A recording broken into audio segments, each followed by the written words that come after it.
Mesdames et messieurs, peuple de Dieu, bonsoir, bienvenue à ce moment fort dont nous célébrons le nom de l'Éternel. Nous sommes dans la commune de Mongafula, plus précisément au quartier Kimwenza. Derrière moi, vous voyez, il y a une église appelée La Grâce, dirigée par le prophète Giliti Kanzi Bandenza. Il est le responsable de cette église. Sous le thème, il a organisé, en fait, il a organisé 6 grandes journées d'évangélisation dont vous et moi, nous allons suivre, pourquoi pas, de ces 6 grandes journées d'évangélisation. Le thème est intitulé « Le miracle du rocher ». Pourquoi le miracle du rocher? Nous allons en savoir ici et maintenant. Suivez-moi.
L'agneau, nous te bénissons ce soir.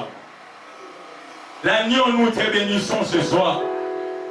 Topona nzambe ya solo. Bango ba kuma mena ka ba bikeko. Mais biso te ko kuma mena oya kufa perse quoi. Ne ko kuma mena monta mobilité. Ne ko kuma mena vernote, Abraham te. Ne ko kuma mena kimbango te. Ne ko kuma mena Edina barate. Ne ko kuma mena papa moloto te. Mais ne ko kuma le créateur. Moto akela mai pe likolo. Moto apesa kanzela bisika libale za libale koti. Moto apesa kanzela bisika bikuwe koli bikuwe so sekwa. Moto apesa kanzela bisika porte za bloqué, porte so fondana. Roxo des miracles. Seigneur Père de grâce et parle-nous. Nous voulons écouter ta parole. Au nom puissant de Jésus. Et nous disons Amen. Nous allons tomber Dieu sur ma bombe ma casse la porte de Jésus. Aujourd'hui, ta maman va bien, aujourd'hui, directement la Bible n'a pas rien. Il y a ça, une bonne fête. Il y a bonne fête pour bandir le petit dimanche. Il y a bonne fête. Il y a bonne fête. Bonne fête. Alléluia. Amen. Que Dieu soit béni. Que Dieu soit loué. Amen, amen. Amen. L'éternel, on m'a dit ça. Et Moïse a été. Vous avez appris à beaucoup de missions de ça. Ok. Je pense que tout le monde a quitté un avis sur Otokoma qui est le miracle du rocher. Le miracle du rocher. Bikamu anakata libanga. Donc bikamu anakata libanga. Qu'est-ce que le rocher? Pour ne pas aller très loin. Quand je parle à le rocher, le véritable rocher, c'est Jésus. Libanga ya solo on a zobe la c'est Jésus. Yesu ndaza rocher ya solo. Libanga oye pour la kate. Tozana ba rocher belé. Tozana mabanga à forme belé. Tozana mabanga ya ba montagne. Tozana mabanga ya maille. Tozana mabanga mosusu forme ya statues ya ba bikeko. Mais ce soir, nous présentons le véritable rocher, le miracle du rocher. Dans le miracle du rocher, je vais parler simplement. Yesu nde libanga oyo epola kate. Yesu nde libanga oyo Abraham atika. Yesu nde libanga oyo Jacob atika. Yesu nde libanga oyo Eli atika. Moto soki totale lié. Tata no akoleka, maman no akoleka, mais ya kotika de génération en génération. Moïse abotama akuta enzame. Eli abotami akuti enzame. Abraham abotami akuti enzame. Maman no sobaleki bakuti enzame. Il reste toujours Dieu, le miracle du rocher. Alléluia. Amen. Sans plus tarder, directement que vous me dites bien abisso. Deutéronome 32, le verset 13. Deutéronome 32, le verset 13. Vous me dites bien ici des hommes. Deutéronome chapitre 32, le verset 13. Nous lisons au nom du Seigneur. Amen. Il a fait monter sur les auteurs du pays. Et Israël en mangeant les fruits. Il a fait sucer du miel. Du rocher de l'huile qui sort du rocher le plus dur. Je dis l'Éternel. Le miracle du rocher. Deutéronome verset 32, le verset 13. Attention, bien aimés, et ça début la vision matin, il faut être rapidement, parce que le chef sera là. Premier point, on dit, il a vu monter sur les très hauts du montagne, pour ce pays. Ce qu'on ligne au supplémentaire du Cameroun, ce qu'on ligne au monde miracle, il y a un rocher autour de là, c'est Jésus. Mais le premier mouvement, il faut ça, il faut monter. Il faut changer ta façon de prier. Bible Zoloba, Deutéronome 32, le verset 13. Il a fait monter sur les très hauts du pays. Quand Israël a commis la Canada, il a dit que Yangomba. Na poko lonzama la posa mwasi moko, mobali moko, elenge moko, papa moko, oya komata likolo ya ngomba. Amen. Pour likolo ya ngomba ndo kozoba résultat. Pour likolo ya ngomba ndo Abraham abenga nzambe chauffage giré. Likolo ya ngomba ndo le message va tout être accompli. Likolo ya ngomba ndo bele me babota kata bazobota. Likolo ya ngomba ndo bato bakala bazobala. Pendant que je prophétise ce soir, comme une apôtre on m'a dit ngoma ba jeune autre bandi et loko ekanga mezo fungwama et loko ekufa zo fungwama et loko ba teka ezo songa et loko ba yibe ezo songa on matin ngoma na apôtre comme on a dit kamo ya rocher comme on a dit kamo autre comme on a pendant une semaine premier mouvement il faut monter il faut changer ta façon de prier. Alléluia. Amen. Ce qui même ton dernier ma commune ensemble. Bible même Moïse pose les deux tables de pierre. Il passa 40 jours, 40 nuits à la montagne. Il dit que nous sommes dans ma tombola, ma fouta ma prie. Nous sommes dans ma tombola, ma loukaye. Il faut monter. Premier mouvement pour ça, il faut monter. Si nous sommes en expérimenter le miracle du rocher, on dit qu'on a né au Makamou, on a changé. Ton monde de côté, l'autre, il faut monter. Amen. Babi tango ba komi na kana ba mati likolo ya ngomba ya mboka ba mati na montagne parce que na likolo ya ngomba nde ba moni libanga so bimisa mien soko mati te soko changer façon ko prier na yo te ba réciter moi peut échanger exact. Alléluia. Amen.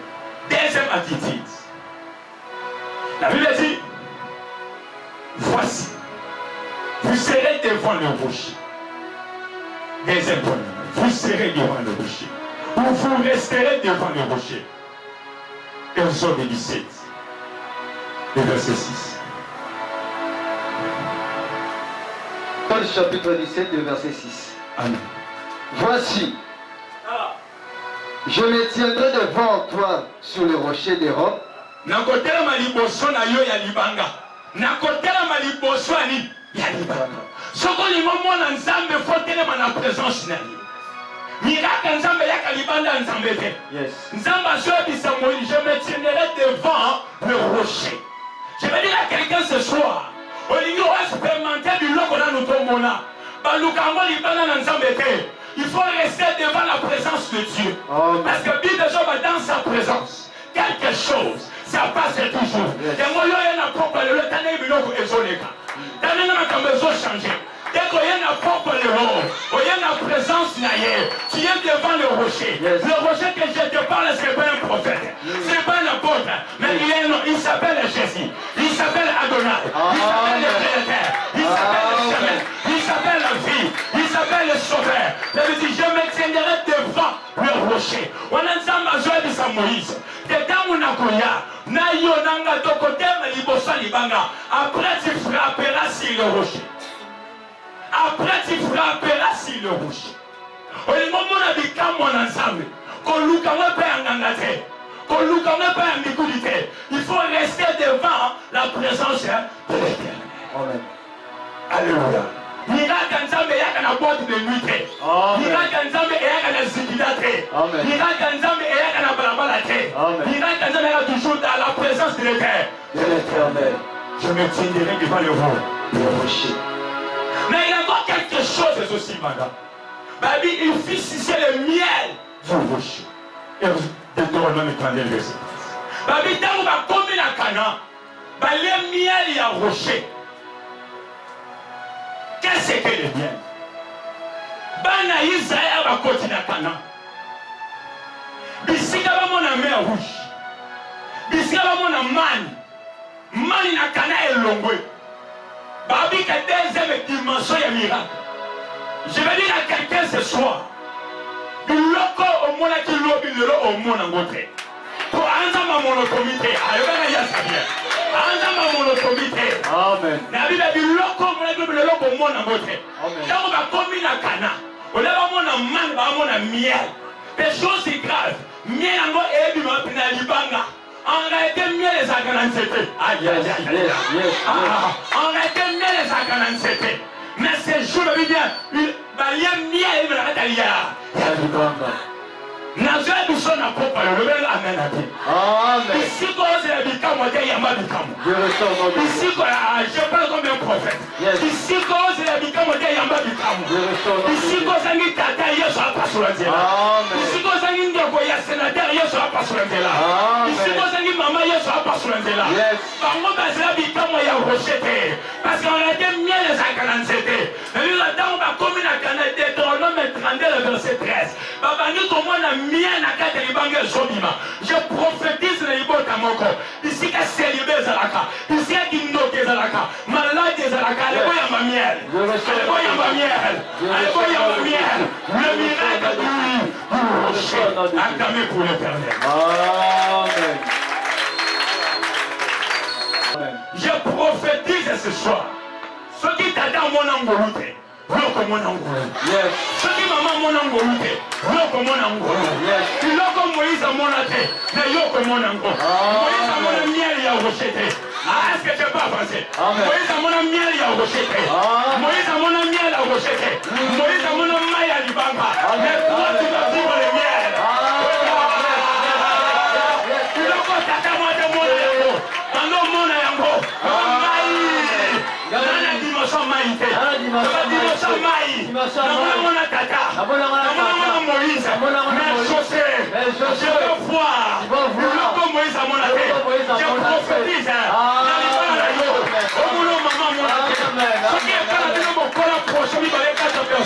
Mais je revois ça va ramener un carton. Il faut qu'elle ait la position. Aïe aïe aïe aïe aïe aïe. Quand on va commis la cana, le miracle du rocher.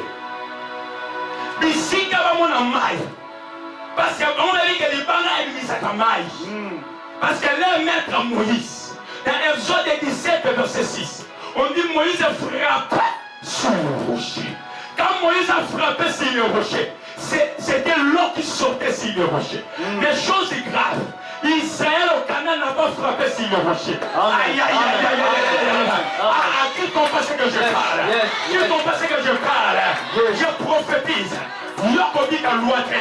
Malgré dans l'Ancien Testament, mais en réalité, quand ils ont arrivé au Canaan, ils n'ont pas expérimenté la loi, ils ont expérimenté la dimension de la grâce. Ça, c'est le temps de la dispensation de grâce. Et l'onction reçoit ces choses. Reçoit ces choses. Ici, la tête en force, il y a un forceté. Est-ce que je te parle? Jérémie, montre-moi comme ça. Maman Valérie, ici, la tête en force, il y a un forceté. Il y a un forceté. Ce qui papa pour ton anak à force. Papa pour ton abana sur la force. Pour ton anak à force. Il y a un côté dans quelque chose de l'estomac. Est-ce que tu peux acclamer pour le roi de roi? Amen. Pourquoi Moïse, Exode 17, il va mis sa main? Parce que Moïse a sa sémence à la loi. Même le jour de la naissance de Moïse, la loi était là. Le tambour la commence. Même le jour de la naissance de Moïse, la loi était là. Abondamment, mon collègue, lui est pesé à la Égypte. Moi, on va le nom sur la boîte de Sani. C'est pour cela, David ne pouvait pas porter la loi. Jacob ne pouvait pas porter la loi, sauf Moïse. Même quand Moïse a porté la loi de Jésus à la Kawana, Pharaon appelle ça la loi. A dit, Moïse a nyos. Et Brennan a porté la loi, on va le lobo pour ma banque. C'est pour cela Moïse est seulement qui pouvait porter la loi. Parce que lui-même en lui, Adam il y a la loi. Même quand la boîte de la loi est pésamment. Mais je dis à quelqu'un, Adam quand la boîte de la loi est pésamment. Mais pas l'homme a oublié la dimension de mon souffle. Pas l'homme a oublié la dimension de mon souffle. Ce qui Moïse a oublié la loi. Mais José a oublié la loi. A oublié la sous grâce. Babi a ba commune à Cana. Au lieu de frapper sur le rocher, il a ba coupe de miel. Le miel. Et précédé gal. Pourquoi seulement le miel sur le rocher? Même Christ à la croix, nous pas Jésus. Il l'a et tout le monde n'a pas Jésus. Amen. Babi on va battre Jésus. Maï, Namakila, et il dit nous sommes Jésus. Le rocher là c'était Christ lui-même. Amen. Il l'a fait du mal dans notre tête et il l'a fait du mal. Amen. Nous avons une entreprise. Amen. Nous avons notre secteur privé. Oh Cristiano Ronaldo. Je suis plus que Cristiano Ronaldo. C'est Dieu de la Bible. Je sers le verset de Dieu. Mais il converse dans la route wap. Il converse dans la boîte de wap. Il converse dans la mon anan. Je m'en fous de ça. Je m'en fous de ça. Mais ça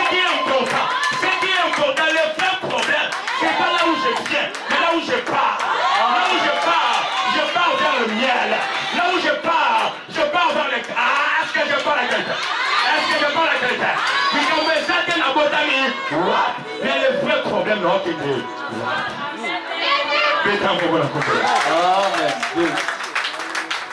ma fouille à cause ils ont soprone bien à Kesolo. Ma fouille à cause de Tokolo. Yama on a comme Yama on a comme Amen à bien. Maintenant on est tous sur notre Pambola. Je suis premier à Nazam ou dans son Pambola. Yama on a comme Yama on a comme des grandes dimensions de l'eau Moïse à mon avis. L'huile et le miel. Moïse a vu l'eau qui sortait sur le rocher. Mais l'huile et le miel, ce n'était pas pour Moïse. C'était pour Josué et Caleb. Amen, amen. Ce soir, il y a des choses qui sont à la Bonayo. Amen. Nous avons fait un à Cape Town. Nous avons fait un Canada et en France. Au Tata à combattre. Parce qu'on quand même est ensemble. Amen. Parce qu'il y a mon Canada. Et Genèse 28, le verset 18. Genèse chapitre 28, le verset 18. Et Jacob se leva d'un bon matin. Jacob a terminé par Tongo. Il prit la pierre dont il avait fait son chevet. Yoka. Azuni banga oyo amonaki.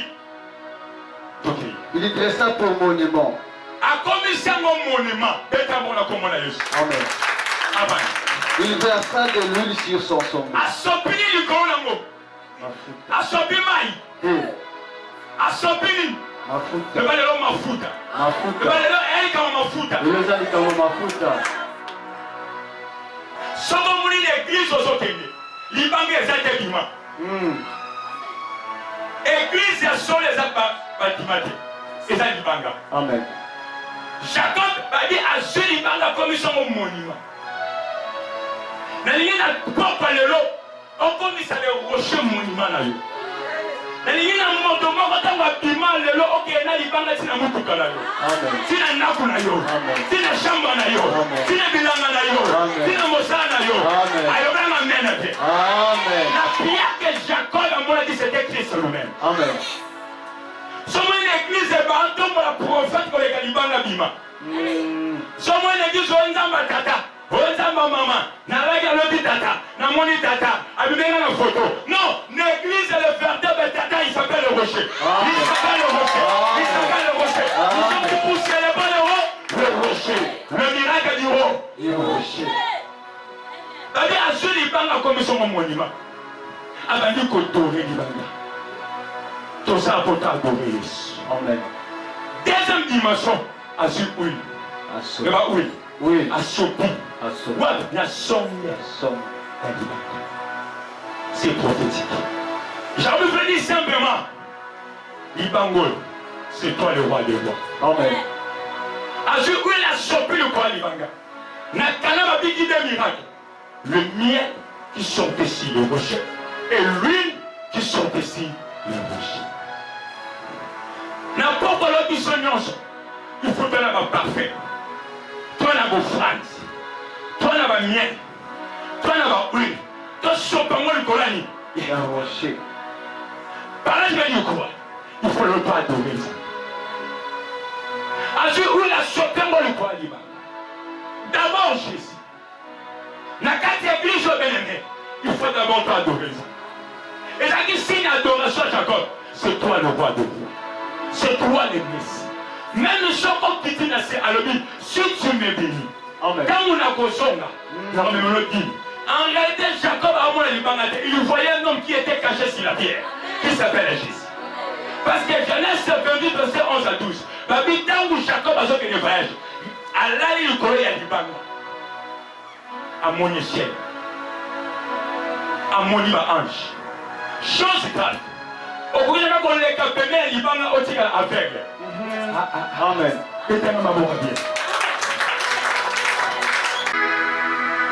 Du rocher, il fit jaillir des sources. Source. Azana kosa ya saison te. O elangeye ya ngoma yekondi te. Source na mbula pene lang maïta kezobi. Amen. Kobanda lelo na longolo mumuta ko dépendre na ba saison. Lipamboli elongo na ba saison. Amen. Pour jamais l'eau les tuna ba ange selon saison. ange basaka butu moi itongo. Amen. Ata yo lali ba ange bazosala. Amen. Moto moko liwe zolongwa. Amen. Yerope somanga. Silaka mwana memi na mwana memi mwana mwana. Likita nyonso ezosalema mpona vi na yo ya butu nazolongola Au nom de Jésus. ekiti eza mama na bino atikaka na mwana moko te yo mpe deja balio na monde spirituel ezaka date nde ekoka poko mabeto kikoti date no batieli yo eza 10e mois 11e mois mais loko nzambe osenga yo libala mboka wana kata yo soki ozongi libala mboka okufa nangi bisiki ezwami ozobetaka maboko ozoyebisa nzambe biloko nanti ebima na nzoto na nga ebima leo na nzoto na nga soki libote na bimeli batya esheke lelo esite bima nakokonte ntina 3 ozobeta na oganga jésus 3 fois jésus jésus Jésus. jésus Jésus. ozobeta maboko na nkombo na yesu biloko ekangama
J'avais bien le pasteur Benjamin. Il prêche très bien. Mais Dieu doit son invité. Jésus doit son invité, le pasteur Ebi à Lubumbashi. Il y a des mots de délivrance. Quand on a vendredi, il bon pour ça sera la question. Voilà, c'est la fin. Il y a organisation Lelo, 6 grandes journées. Il y a évangélisation ou puis l'église La Grâce. Quant à moi, nous avons présenté Bino, fidèle il y a grande journée évangélique. Tous en maman, bonsoir maman. Comment nani? Marie. Maman Marine, vous êtes fidèle à l'église ou vous êtes invité? Nous invités, nous sommes fidèles. Vous êtes fidèle à l'église. Et c'est mon église et pas chef de l'État. Tu as la caméra. Et c'est mon église. Parce que tout le confinement, l'église et c'est mon église. Ça s'appelle Makasi pour l'église et Fongami. Ça s'appelle Makasi. Est-ce que tu as aussi séminaire, dans le séminaire, grande journée d'évangélisation? Impression les anini, malobano les anini. Nakoloba nini toyoki matei penza ekoti biso pe na motema. Nini oyo simbi? Nasimbi le grotte libanga emunene oyo batei biso. Libanga mona libanga epa nazo lakisa nini? Libanga ezo lakisa nini pona yo? Talaka caméra o. Ezo lakisa Yesu Christ. Ezo lakisa Yesu Christ. Merci maman, pasteur prophète a pensé que déjà maloba bozeng bolam. Vous êtes fidèle à l'église oyo to vous allez inviter ba inviter qui? Bon, naza na église nanga na sambela. Mais na sepela koya awa parce que na mona bilo moko abiezala ka. Ah, olanda Yesu te momona bilo abiezala. Bilo ko abie na Yesu elongo. Parce que tango landi ye opesi nyonso ozozwa makambo bien. Balandi fidèle ya prophète Giliti qui a dit télévision bazolanda accompagnement na kindele télévision. Et c'est ngone za ndenge ni bazong si l'église. Et c'est ngona ngeza makasi. Parce que tout na te un confinement. To uti na confinement mais to kanga minoko na biso te. Tozaki ko sambela. Nyonso tozolela nzambe pe ayoki afungoli toza na esengo makasi. Est-ce que ba geste barrière vous respecter yango? Nazo respecter yango. Cache ne nanga yango. En tout cas merci maman. Comment on a ni susu? En tout cas maman Marie. Maman Marie. Esengo neza ndenge bazong si l'église. Nazane sengo mingi ndenge bazongi si l'église. Nazane sengo penza na sepela ki mingi. Toti na séminaire elo ni ya mutu yo simbi. Elo ni ya mutu ya oba lobeli biso. Les rochers de le miracle du rocher. Les rochers. On a eu rocher zo lakisani. Les zo lakisani. Ezali nini ya Yesu Masia. Nini ya Yesu Masia. Siko mot de la fin no ezani ba ona zo landa pe ba sambela raté bazolanda. Oyebisa bangoni. Na oyebisa bango ndenge nyonso oto yoki awo. Pona libanga po yekomela bango bazwa yango. Mama nani to bosani kombo? Kombo nanga mama Teo. Mama Teo. Nzamba continue ko pambola yo. Fidèle internet, fidèle à les prophètes qui ont dit TV, accompagnement na Kindele télévision. Donc on a quelques fidèles et puis nous continuons l'interview avec les prophètes. Première journée à évangélisation, bataille sur les rochers du miracle. Et là, on est au Simbi. Le miracle du rocher, je m'excuse. Du rocher, on a Simbi za huile. Donc huile liwana donc maito c'est la thème faut c'est la huile.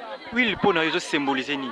Donc si huile pour nous symboliser grâce et donc nakolo bandenge ni nakolo ba don donc qui don moko boye lipamboli donc c'est ça. Donc huile est symboliser grâce na lipamboli. Peuple de Dieu Hollanda yo na kati ya les prophètes qui télévision na kindele télévision message na sukezani message na sukezali ba oyo non ba komi a nesikate ba sala vraiment tout ba koma nesika avant séminaire ici là bon pe ba zwa lipambolo biso to so lelo église des amis wapi rappelle moi église des amis juste caméra église des amis juste na juste référence c'est juste na sima ya école ya collège sima école ya collège juste so tunika wana la commune ni quartier ni la commune à Mongafula na quartier na avenue américain na quartier Ngadi. Rappelez ce combo nani. Combo c'est frère James naza clavériste à l'église à la Grâce. Voilà, tozana orateur il y a mokolo alelo, il y a journée alelo. Il s'agit des prophètes Gilit Kiandi. Bonsoir papa. Bonsoir papa. Okoki ko pesa biso juste culte les kindenge nini. On par la grâce de Dieu ça va et sa première journée. Nzamba sala biso bolam na moni bato ba répondre belé. Le les qui puisse pas to kota na mozino makasi qui puisse to fonga nzela. Je pense que tous les batailles les Kébélé, nous avons clôturé il y a dimanche sur la Tongo. Les introduction, mais c'est Jésus qui donne la vie, miracle, miracle, nyoso. Tant que ce miracle, c'est ça qui balate. Il y a expérimenter gloire ensemble dans la dimension. Je pense que le plus de l'obéli, le miracle du rocher. L'obéli, Deutéronome 32, verset 13, il y a comme na Cana, il y a qui miel na kata libanga na huile. Na huile de libanga, puis par là, tu sais que Moïse, dans Exode 17, verset 6, a moni bikamo na kata mai, a beti libanga, a beti nzete na kata libanga, mai et bimi, mais Israël, quand on comme na Cana, a beti nzete. Moi, le code ensemble, a sagi la kata na bango, il dit que ça n'y est fort moko. Pour dire que biseka ba tata, ba chouaki. Biso bana fo bonto longa soki tata na ngai po alonga lipa abunda soki tata na ngai po alonga nguba abunda mais nga fona bika siko grâce c'est à dire que to moni zana kana ba biki miel ba biki huile ba mo bloka nyonso to bi ezali grâce ezali ngolo de faveur to moni sur Jacob na Genèse 28 verset 19 balobi azuli banga oya mona ki likolo ya échelle amona ki na nzela quand on n'est pas là-bas apakolo ngo sur mafuta likolo ya libanga wana et là qui s'appuie c'est signe en royauté, signe la puissance parce que l'huile symbolise l'onction, symbolise la puissance, symbolise la gloire. Vraiment, nous avons